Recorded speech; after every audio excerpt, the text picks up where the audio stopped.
Today's discussion centers on a topic of grief that is especially complex and difficult to deal with, painful, the loss of a loved one due to violence and/or homicide. For families who lose someone to homicide, grief is accompanied with trauma, unanswered questions, sleepless nights, so many things that are unaccounted for. And we have someone here with us today that is going to share their experience. Please join me in welcoming Miss Deborah Gaines. Hi, Deborah. Hello. Thank you for joining us today on Real Talk and for being willing to share your story with us.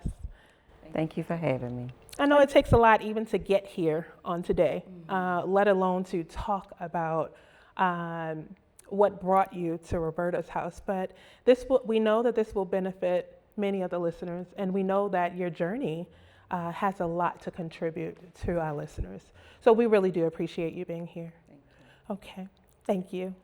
Okay, so tell us about what brings you to Roberta's house. How did you hear about us, and what was the experience that brought you to us?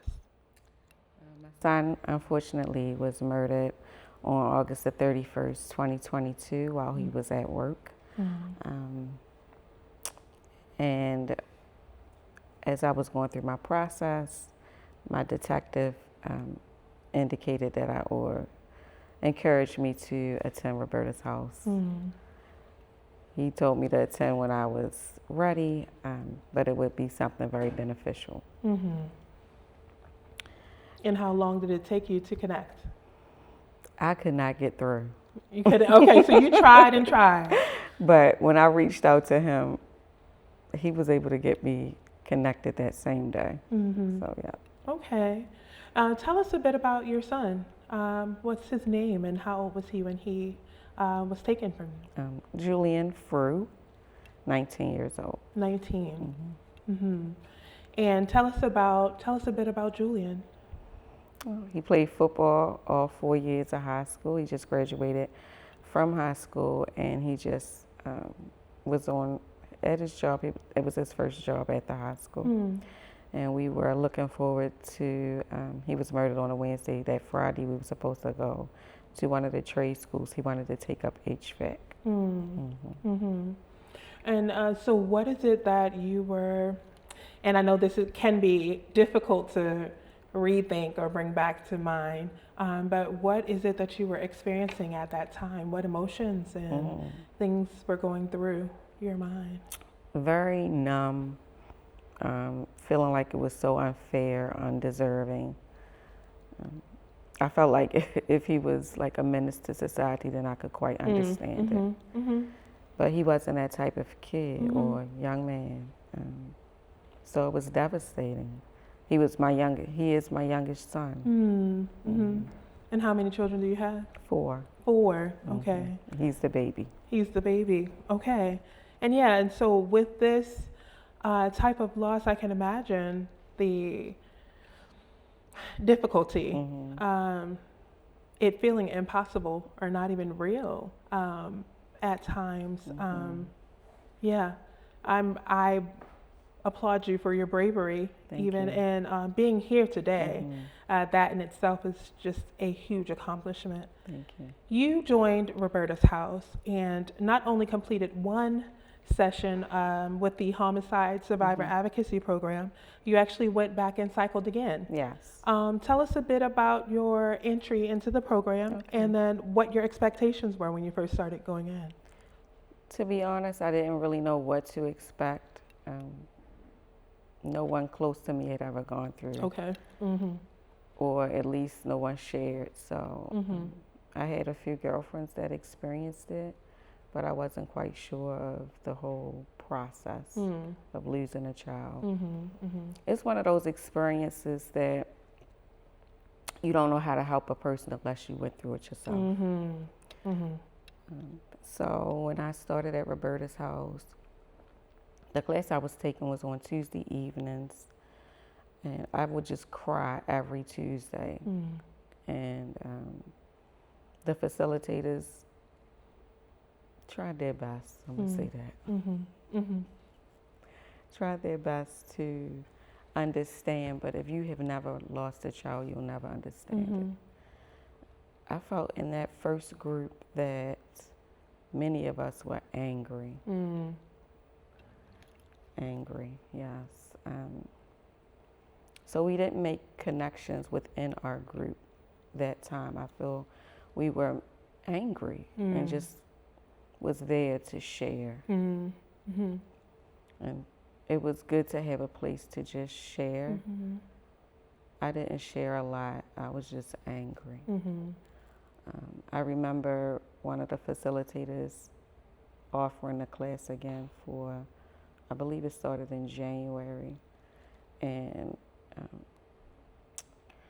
one of the volunteers, I believe, or Christy, called me and asked me would I come back. I was like, I'm not coming back there. Okay. I've had enough. And she was like, come, it's going to be a different experience. You have a different facilitators. I was like, okay, I'll try it. If I don't like it, I'm not staying. Right. But I did end up, the second group was a lot better. I felt that majority of the women in this group, we were fighting to live.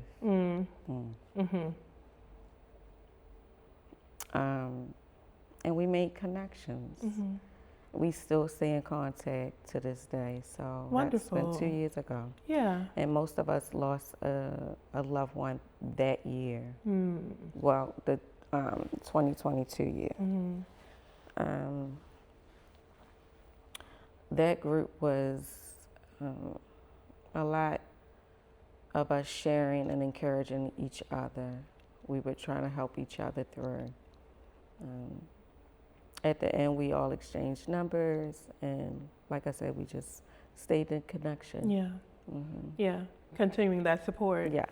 What is it about the second session that, well, first, were you able to share more in second session? Oh, yes. You wanted to share more? Yes. What is it about the second session that opened up for you? What was the breaking point, or what was that factor?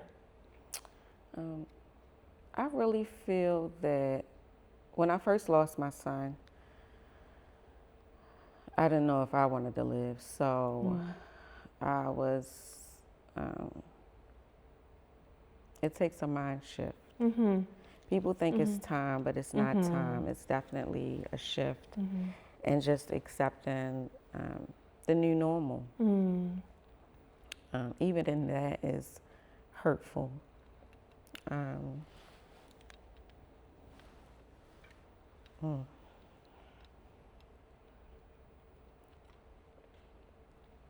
And even just being able to self-regulate. Yeah. And I will always have that pain. I don't think it ever goes away. You just learn how to live through it. And so, to be honest, if I shared my experience when I first lost my son, I was very numb. I couldn't work, I couldn't eat, I couldn't sleep. But I had a wonderful support system outside of Roberta's house. I kept a journal. One of my girlfriends had lost her son, had lost her brother, and her mom had spoken to me and said, keep a journal your experience. She said, that's one of the things I wished I would have done. She said, so just keep a journal. And at first, when she told me, I was like, I don't want to journal about this because it feels real. And I don't want it to be real. But it just kept weighing in my heart to do it. So I started journaling day 25. And so I number my days because today is 192. I call every year a different season. So right now I'm going into season 4. So I call this my sunshine season. Sunshine season, yes. Okay. I call the first season, that was my discovery, just trying to survive and make it through. And the following year, I called my green pastures. I felt like that was the year when I was believing that new things were going to happen. And then the year after was purposeful intentions. I had to be purposeful about what I do. Yeah. As I was going through my survival journey, I was doing yoga, meditation, journaling, boxing, group therapy, individual therapy. I took a coping class that really helped me with another group, and that group gave me coping skills to handle the grief. Yeah.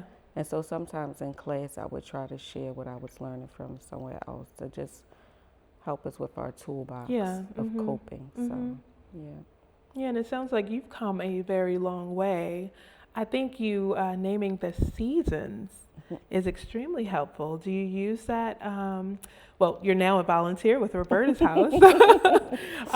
So your experience led you to collect this information. What made you think to name your seasons? It was just in my spirit. I didn't even know. I love it. I did affirmations in the beginning. Well, and I still do to some extent. It's just more of my hashtags. So I do lives at the beginning. You could do lives and reels, and they need a certain amount of followers. That's right. Now they got guidelines. So, and then on my lives and my reels, I would always say my affirmations. In the beginning, it was I had to speak it even though I didn't feel it. Yes, that's right. So I said, I am healthy, I am whole, I am hopeful, I am healing. And the one that stuck out to me the most was I am happy, because I was not happy at all. I thought I would never laugh again or smile again. But I believe that when you speak things out loud, something changes. Yeah. It shifts the atmosphere. And as I was saying, it's not the time, it's a mind shift. So you have to shift yourself.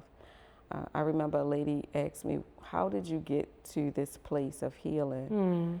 And every day in the first year of losing my son, I would either run or jog outside.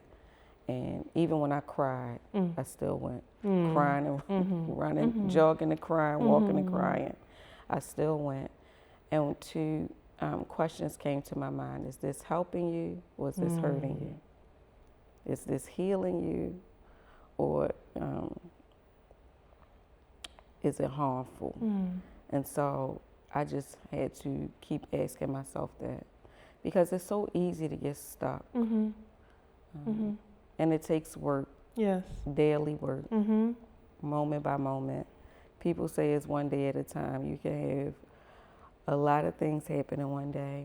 You could be smiling, laughing, crying, screaming, like, how did I get here? All in one day. So I don't say all it in one takes, moment. Right. So I don't say it's day by day. I say it's moment by moment, because you have so many moments throughout the day. Speaking of those moments, when you dealing with the loss of a loved one in general is already complicated and difficult to try to journey forward in. There are added complexities when it comes to someone who is lost to violence. What were some of the challenges that you saw? Have you lost someone to any other mode of life before? I did. Okay, and then was there a difference in this particular? Yes, it was. Okay, and not only the proximity, meaning here's your son, but then there are some added factors that are there, some added variables that make it harder and more complex to try to even move forward. You use the word stuck, and that actually stuck in my mind is that in this particular process, you can often feel stuck. Yes. And what are some of those variables that would kind of pull you back even when you felt like you were making some advances toward healing? Just the fact that from being my son, it's five family members. We all had children the same time. Oh, all same age? Yes. Oh, okay, okay. So brother cousins. Yes. So it's like 5 of them that are 19. Well, we're 19 and now will be 23 this year. So I was like, why am I the only one that lost mine? And so that was a bittersweet, or trying to be around them was hard. Yeah. That was very difficult. And so I had to, sometimes I just had to allow, one of my other affirmations is, I am human. And so in being human, human means you cry, you feel what you're feeling. You don't, I know my detective would always say, you don't have to be strong. And so just allowing myself to embrace that feeling. If I want to cry, I cry. And sometimes I can see pictures of him and laugh, and think of memories of him and laugh, and sometimes I cry. And that's just a normal human reaction. For me, I lost a brother to homicide years ago, maybe about 25 years ago almost. And I didn't deal with it properly. We didn't have this much support as we have today. And so I didn't deal with it properly, or at least I dealt with it the best way I could. You could, Because a lot of people will say, get over it, and especially the church. He gone to a better place, believe this and that. And so I kind of stuffed it, not kind of, but I did. I stuffed it, suppressed it. Yeah. And then 3 years later, I found myself on antidepressants. I'm depressed, and no one knowing it. So when I lost my son, I was determined not to be on antidepressants because I'm not a medicine person. So I was determined not to be on antidepressants and to not get stuck, because I realized how hard it was for me to come out with my brother. And so if it was my brother, it would be even 10 times harder with my son. And people often would compare, oh, I'm sorry you lost your son. I lost my mother, but it's no comparison. And even if you lost your child, it's still no comparison to my experience. We can lose the same loved one, same relationship, but the experience is different. It's different. I said there's no one size fits all to this grief. And even though you may have lost a child, our experiences are going to be different. So what helps me, and what helps you, And some ideas and coping skills you use may help me, but it doesn't guarantee it will. It's an individual journey, so you have to decide what helps you. And in you finding what helps you, you've been able to help other people. So in this journey, you went through 2 cycles of the Homicide Transformation Project, Homicide Survivor Advocacy Program, all in the same, one umbrella. You went through 2 cycles of that, and then you decided, you know what, I want to contribute a little bit more.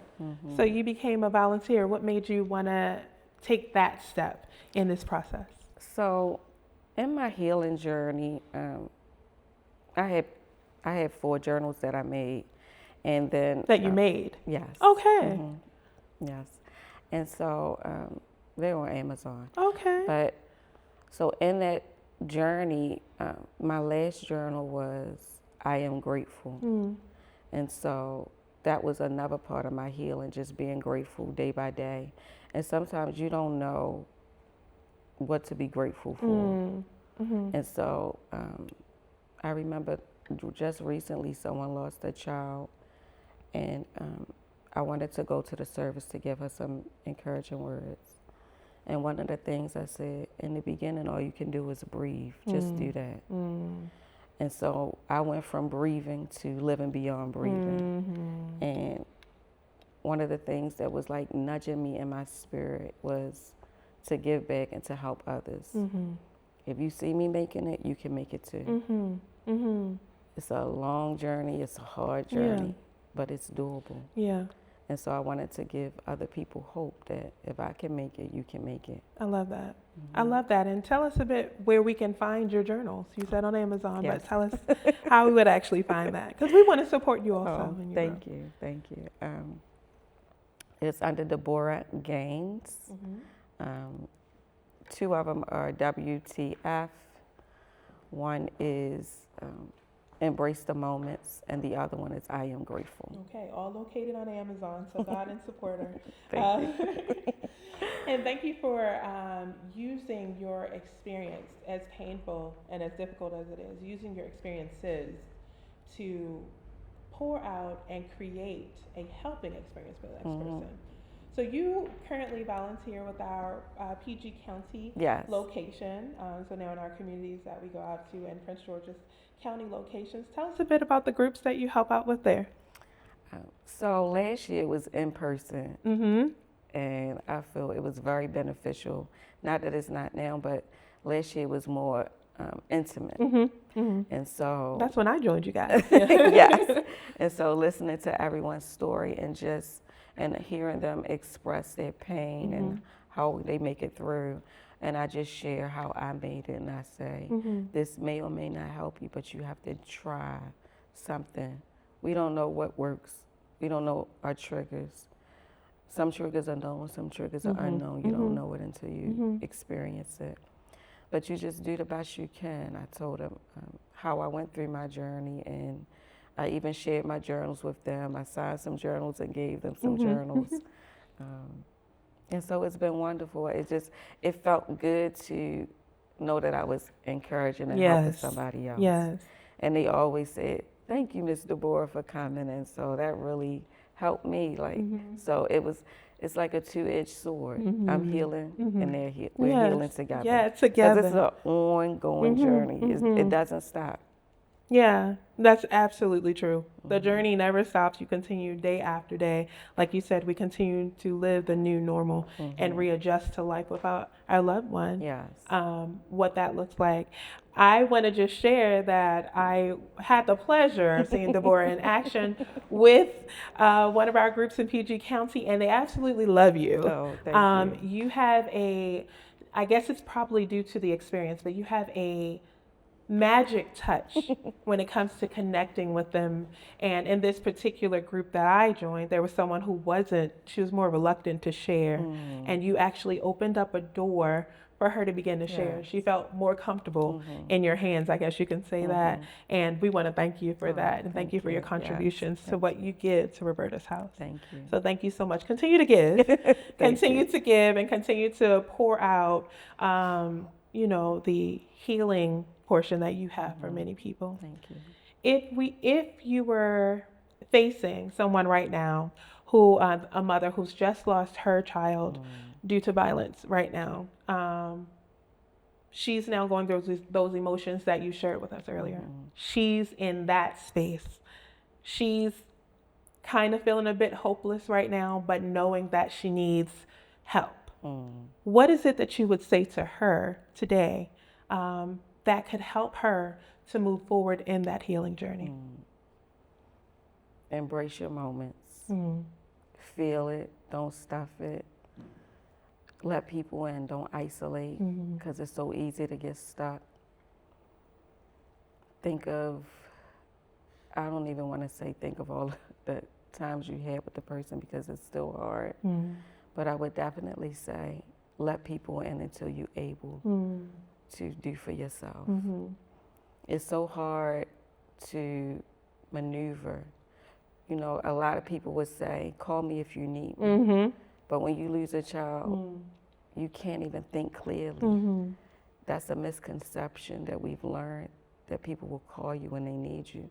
But if you know somebody that's lost a loved one, especially a child, reach out to them. Yeah. So I would say, when you have people reaching out, let them in. And then when you feel like you can't live, find something or someone to live for until you can live for yourself.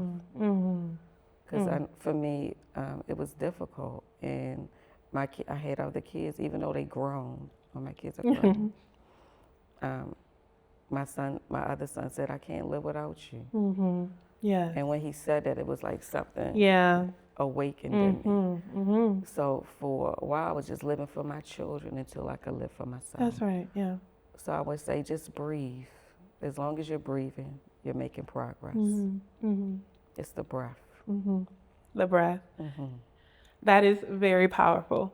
And in that, we thank you so much for the time that you shared with us today. Thank you for sharing your experience, and we know how difficult it is, but we know how much you're impacting the community ahead of you. Thank you. So we thank you for your time, Thank and you. continue working with our groups and helping people to move beyond a particular threshold toward their healing journey. Thank you. Yes, thank you. And that concludes today's episode of Real Talk. We thank Ms. Deborah Gaines for sharing her story and her compassion for the work with us today. If any portion of this discussion has resonated with you, please subscribe to our YouTube page, follow us on Facebook and Instagram, and stay connected. There are more events and more episodes ahead. Thank you for attending Real Talk, and we are signing out.